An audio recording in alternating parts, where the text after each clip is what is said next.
Welcome to Faithful Doubt. My name is Jordan. Today we have a special episode where I'm going to have a conversation with a special guest.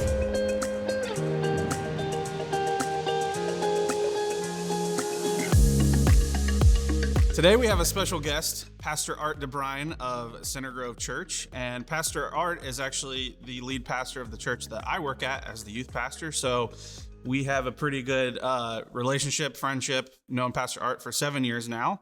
And you have an interesting story that I thought would be a good conversation to have today. So I'm going to ask a couple questions and let you kind of take over and just explain. Just riff on my own. Yeah, exactly. So the first question I have today for you, growing up, you weren't a Christian until, was it your late 30s? Age 36. 36. So for half your life, over half your life, right? Yes. You're still a young man. Yeah. So 61. For over half your life, you weren't a Christian. And I wanted to kind of hear how you grew up and what you thought of Christianity or God or faith. Yeah. So first of all, I was the youngest son of immigrant parents who came over from Europe. And you couldn't be when I lived in the 60s, you could not be in Christian culture. It was everywhere. So I have early memories. There was a church that was at the end of our street that I would go to as a kid. And I think that church actually sponsored my parents' immigration. So I think they had some feeling of obligation to send their kids. My parents didn't go, but they just, at that time, they were like, kicked you out the door and sent you down the street. And one day I got up, I think I was in kindergarten, first grade, and I said, I don't feel like going to church today, Mom. And my mom said, okay, here's the deal. If you don't go today, you can't go again ever. And I was like, done. And I stopped going at that. We never went at Christmas. We never went at Easter, any of that. And yet the whole neighborhood was Christian. It was an immigrant kind of community. And I didn't get into church again until middle school. Okay. When I got involved with a kind of a youth ministry thing that had a basketball team. And I wanted to play basketball. Exactly. And so I got some exposure there. But that was it. And then in high school, some exposure to Young Life. Okay. And that was it. And then not until I met my wife, Christy, in college, did I start to then encounter it on a regular basis because she was a Christian. So you did attend church when you were younger? Really young. Really young. But not again until about high school or even older than that? Not until my late 20s. So when you did attend, what was your takeaway? Because you weren't a Christian then, obviously. Right. So what did you think of Christians or church in general? It was a lot of watching your watch. I've heard people say it's like kind of like a zombie horde. Well, yeah, there were plenty of Christians in my life. I have surrogate parents who were Christians. I didn't go to church with them, but they talked about it and whatnot. And it wasn't necessarily, conflict, but it was just something I'm like, yeah, whatever. Yes. And just wasn't interested in it, so I didn't pay attention to it. Mm-hmm. And I started to go with Christy because I was really attracted to this young woman. And I'm like, where you go, I'll go.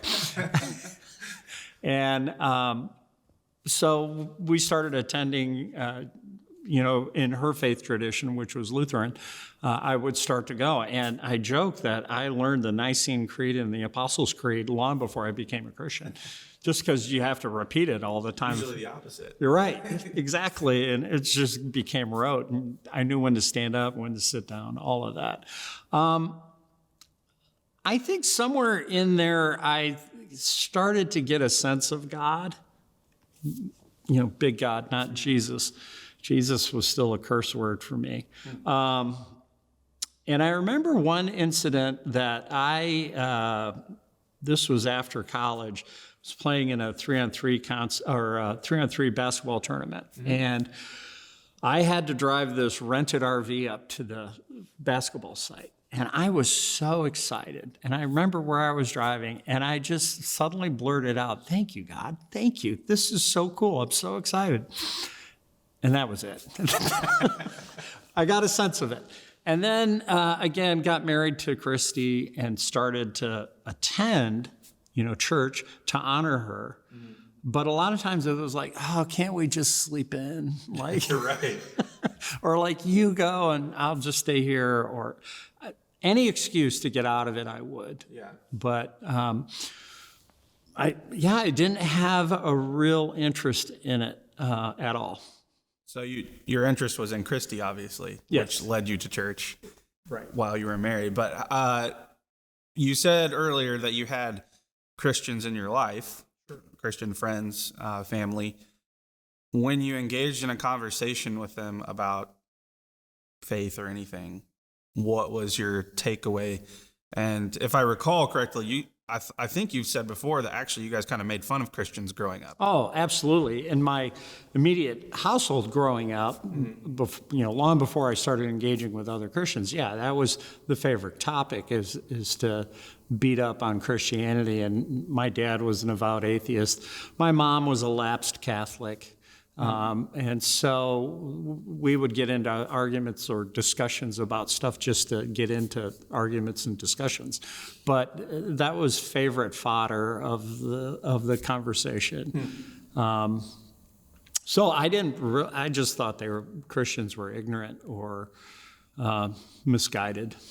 Okay. Did it cross your mind that Christianity or Christians were illogical or, their faith was not based in anything real? Did that ever kind of enter your mind? Yeah, I guess I would say they were deluding themselves, or they were just thinking hopefully about something that was. It's like believing in Santa Claus or the Easter Bunny or anything else. You're like, okay, if that gives you comfort, fine. It's nice. It's right. I'm not gonna get really angry about it that you believe in Santa Claus, but by the way, it ain't real, kind of thing. So, that was most of it, and then that slowly started to change, obviously, with exposure with Christy and her faith. And I'm glad you said that, because the next question I have for you is, how difficult was it being married to a Christian while you were not a Christian yourself? Other than ruining my Sunday mornings, it wasn't too bad. I mean, I would use my time to, when we would get into discussions, I would always what I call beat up Christy on the faith. I would ask her really illogical questions. Like, my favorite was like, how do you account for the Spanish Inquisition kind of stuff? What? Or the Crusades, or Right. So, all that kind of stuff, all the bad marks in the Christian history that I was aware of. But even that awareness was nominal. So it was a way of deflecting and trying to keep that earnest conversation at arm's length. I was constantly deflecting away, and then we started having daughters, and she wanted to pray before every meal, and it was like, oh, okay, I'll just go along to get along, but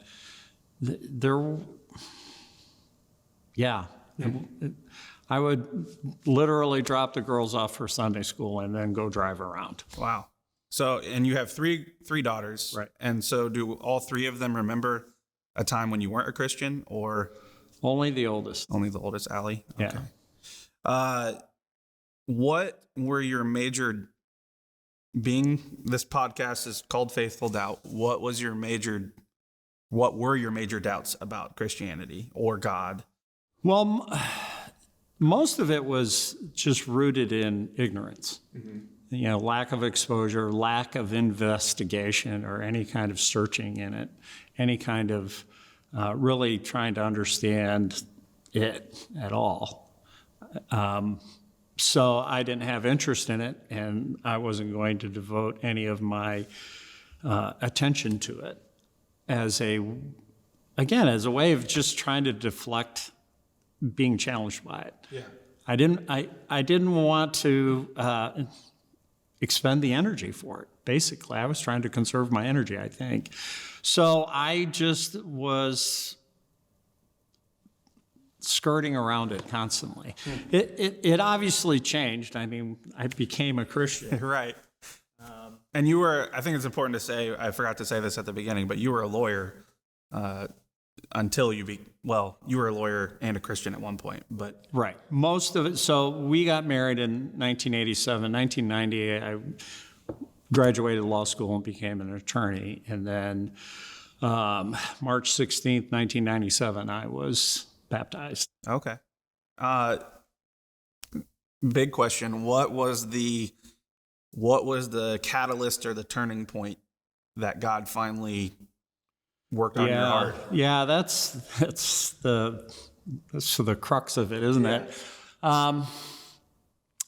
It became, well, how do I say this? It was a realization that I was turning into the one person I vowed I would never be, or the character of a person I vowed I would never be, which is represented by my father, a very selfish, inwardly focused, I'm going to do what I want to do person. And I started to, I almost wrecked my marriage over that. And it was a wake-up call, because Christy said to me in a very gentle way, because I realized I had screwed up my marriage, that I was on the verge of losing it all. And it was a crisis. And so I went to Christy and asked for reconciliation. I'm like, what do we have to do to fix this? How do we recover? Because I'm in the wrong. I woke up not on any particular morning, but it was an awakening of like, crud, I became the one person I didn't want to become. How did I end up here? Yeah. And I'm on the verge of losing one of the most beautiful things that I've ever had in my life, which is my wife. And so I went to her and I said, how do we recover? How do I make this better? How do we reconcile? And I really appreciated her answer, because it wasn't, you have to be a Christian. She said, you need to investigate the faith in a serious way. Yeah. Because I can't live on two different value systems. I feel like we have to be on the same value system. And you ask questions I can't answer, so I just need you to go get those answers. Which was really surprising to me in some ways.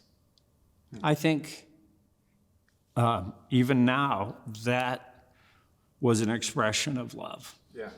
Rather than, how do you make it better? Oh, let me whip out this list. Which is probably what I would have done.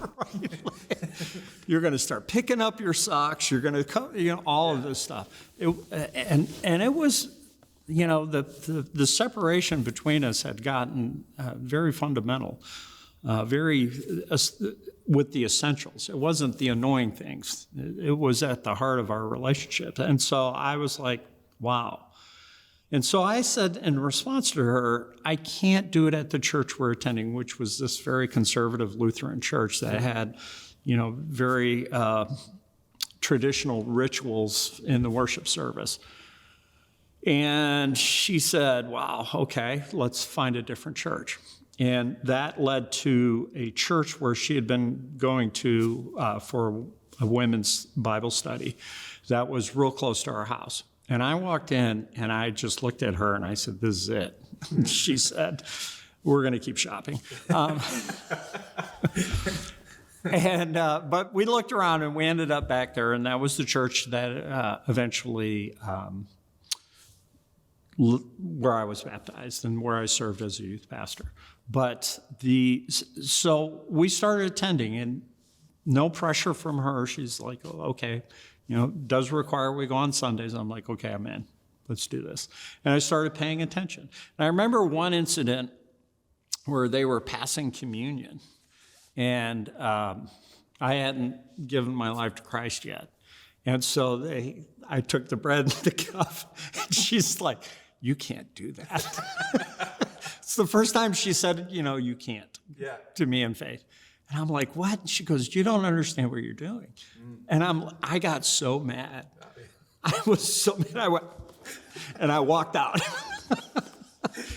And she was very gentle with me on that. But anyway, so finally, after attending regularly for a year, they asked if we'd go through a new members class, and I said, yeah, let's do that. And I thought I'd get all my answers to all my questions. And I don't know if they didn't give them or I just didn't hear them, but at the end of it, I didn't feel like I had my answers. And so now I'm talking to God. Jesus is still a curse word. And I'm driving into work one morning. On the week we had to come back that Sunday and give him an answer. And I just started talking to God. And I said, I don't know what to do. It feels disingenuous. Yeah. I don't have my answers yet. I don't know what to do. And this is an emotional moment, but I said, I give up. What do you want me to do? Started crying. I'm surprised I didn't crash my car. Like, if anybody saw me passing by, they're like, what is up with that dude? Just waterfalls. But I knew I had my answer. So I went back that Sunday and I said, I'm in. Wow. I still don't know this guy Jesus, but I'm in. Yeah. And so they baptized me March 16th, 1997. And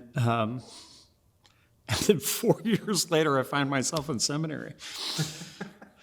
I'm asking my daughters, like, hey, tell me that Old Testament story. I have a test coming up. I have no idea what that's about. Anyway, that's ahead of the story. So that was the turning point of it. And it was just kind of a wading in or a jumping in. And in hindsight, how I process all that is I wanted all this information. I wanted all these answers from God. And God said, you got it backwards. Yeah. I'll give you the answers, but you have to jump in with me first. And because certainly I never wanted to be a pastor. Yeah. And God's like, oh, okay, you jumped in. Okay, we're going to get to those answers now. Right. Whoa. Anyway, so that was the big step. Yeah, that's and that's the thing is it's a very subjective experience. Because it's faithful doubt, you're going to ask me about my doubts, and I have doubts. But when I struggle with doubts, I go back to my what I call touchstone moments when I know God was close and very real. And I'm like, okay, that's not explainable, but I can't turn my back on it. And it's hard to share with somebody else is saying, hey, you just got to have an experience like this and then everything will be okay. God doesn't work that way, in my opinion. So to me, it's an openness to it. You just crack open the door a little bit if you're interested. And the Holy Spirit will come. And I think that's how you get started on the journey. Yeah, I appreciate you saying that because one of the things that I try to say in almost every video is, I think all of us want answers to questions that we all have. But Jesus never says you're going to have all the answers.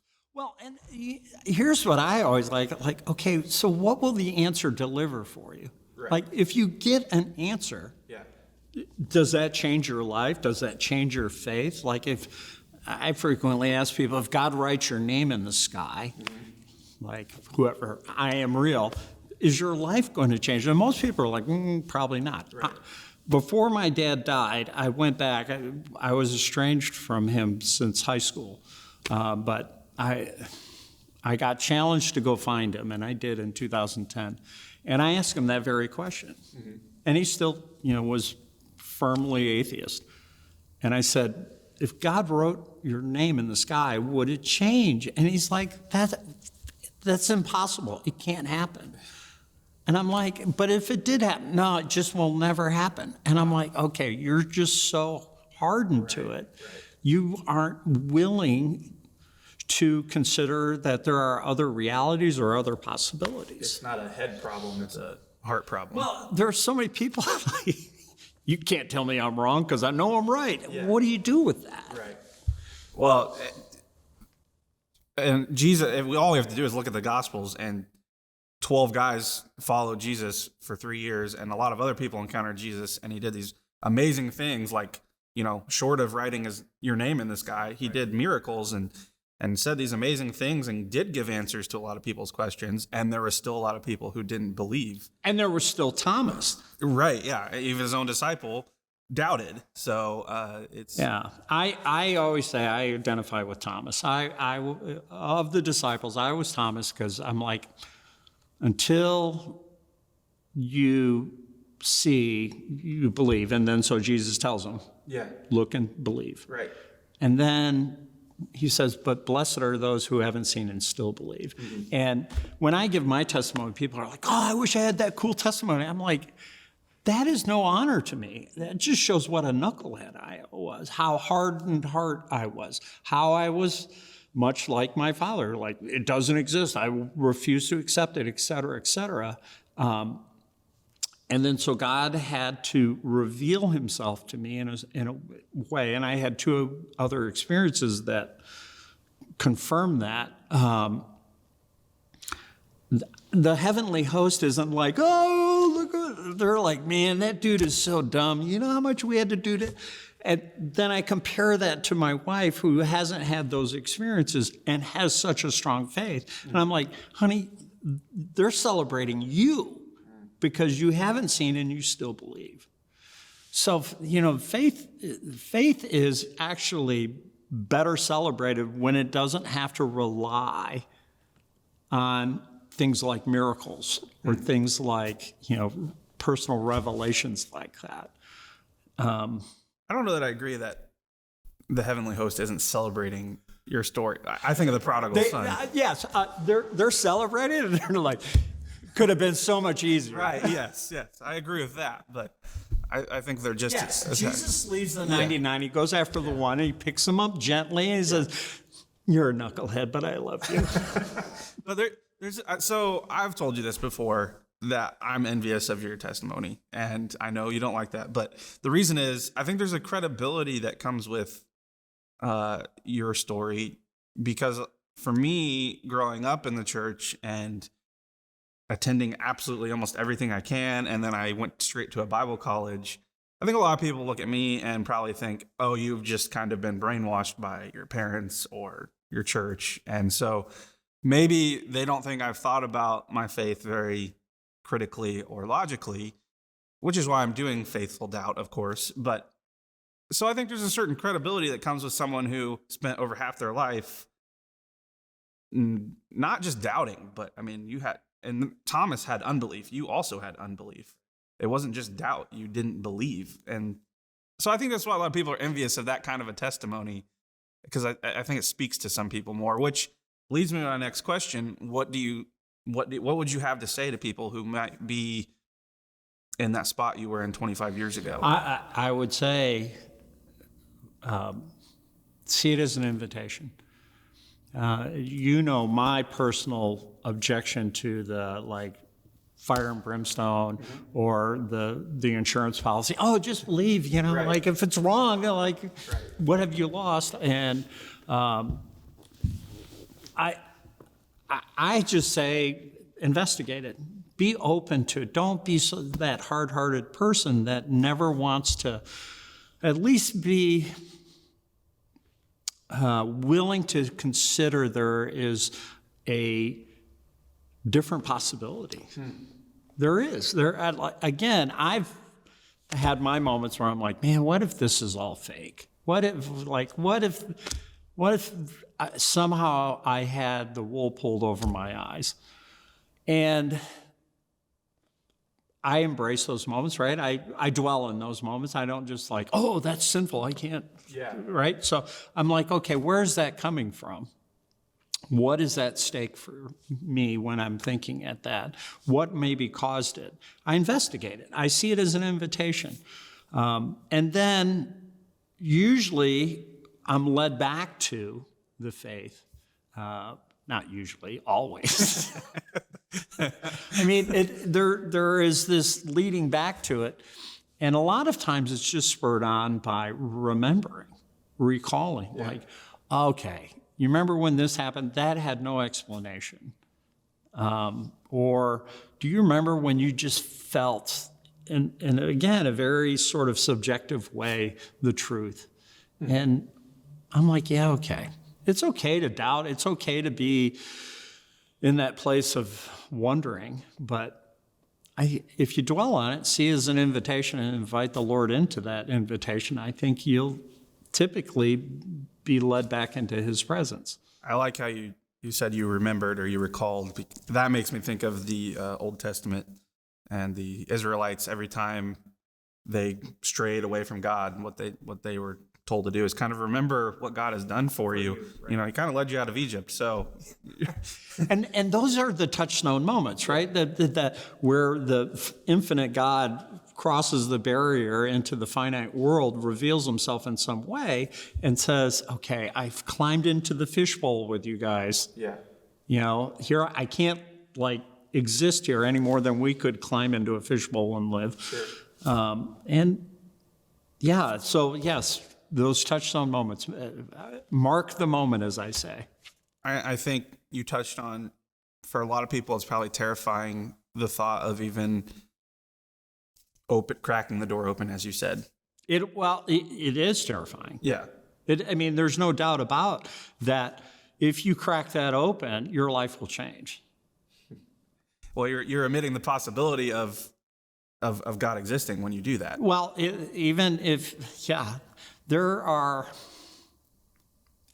there's just consequences to having faith. Yeah, sure. Well, you already kind of jumped ahead, but the last question I had was, what would you say to Christians who are struggling with doubts in their life? And you kind of already touched on that by saying... What would I say? Welcome to the club. Yeah. Right? Well, I think there's a lot of Christians who, if they do doubt, that somehow that illegitimizes their faith. I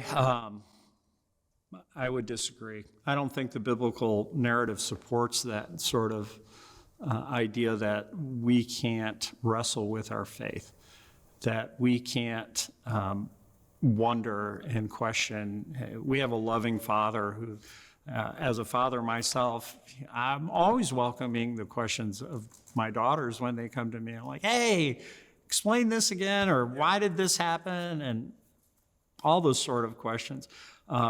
Faith isn't built on certainty. It's not. There are certain things that we talk about, Christ died for our sins, and he was the only one who could. Yeah. So he's the only one who can give us the resurrected eternal life, who can save us from our broken state. But there are a lot of things that are still up for kind of wondering and grabs, and how does this work? Why is it important? So if you're in that mode, I just invite people to say, hey, investigate. I had one high schooler who was really struggling.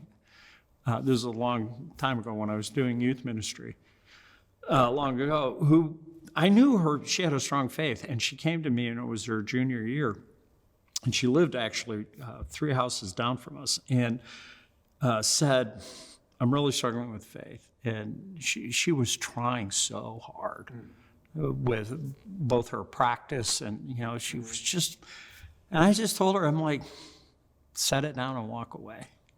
And she was like, what? I'm like, put it down, give it a rest, walk away. See what life is like without it. Trust enough that you can just walk away and stop striving so hard. Yeah. And she did. And she came back.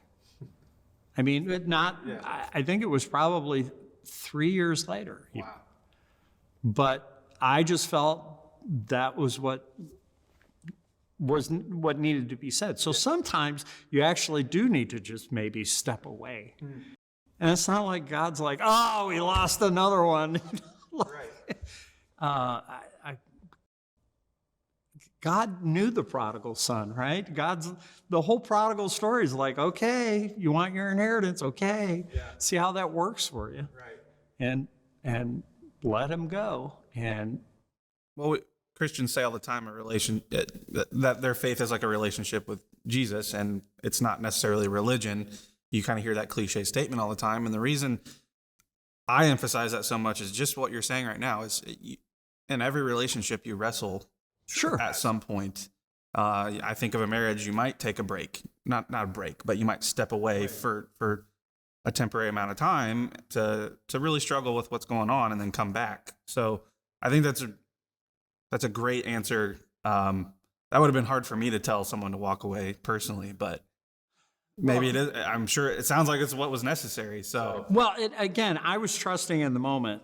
Yeah. That what God was telling me is to say that. And so that's not a universal prescription. No, but again, that's a credit to your story, I think.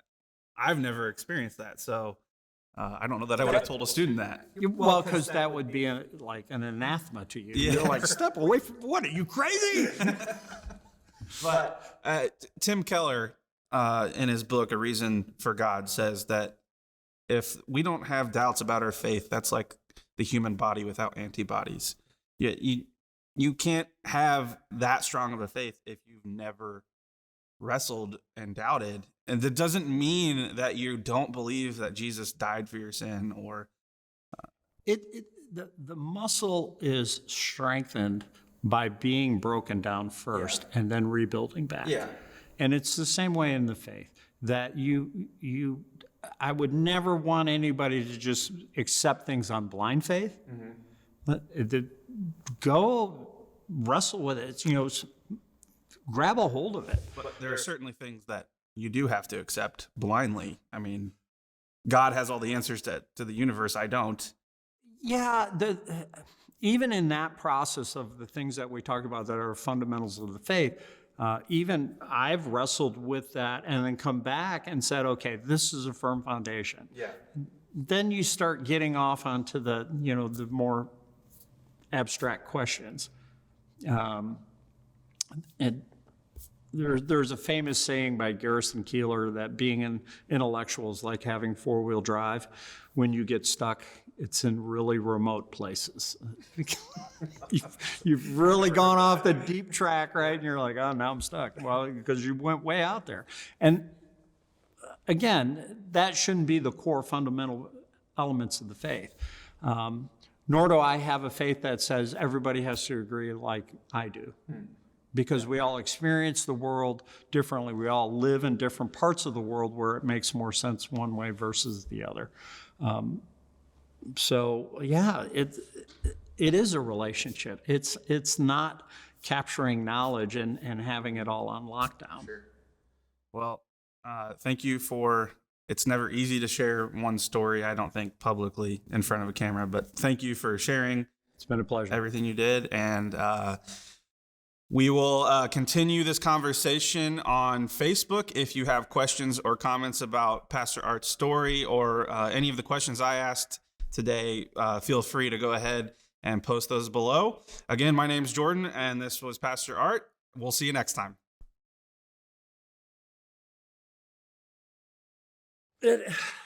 Glory to God, right? Yeah. Glory to God. That's what it's about. Yep. It's. I don't claim that as my own credit or my own sort of wisdom.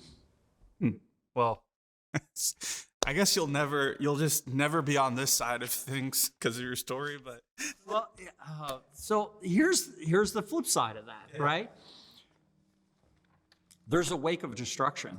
Yes, absolutely. Right? And so my life has that wake of destruction behind it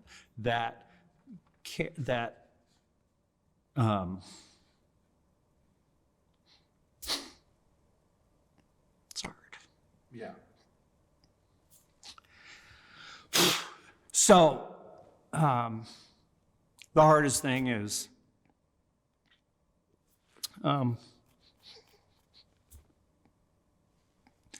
as a father, telling a girl I got pregnant to get an abortion. Yeah. I carried that bag for a long time. Yeah. And that's the touchstone moment. That's when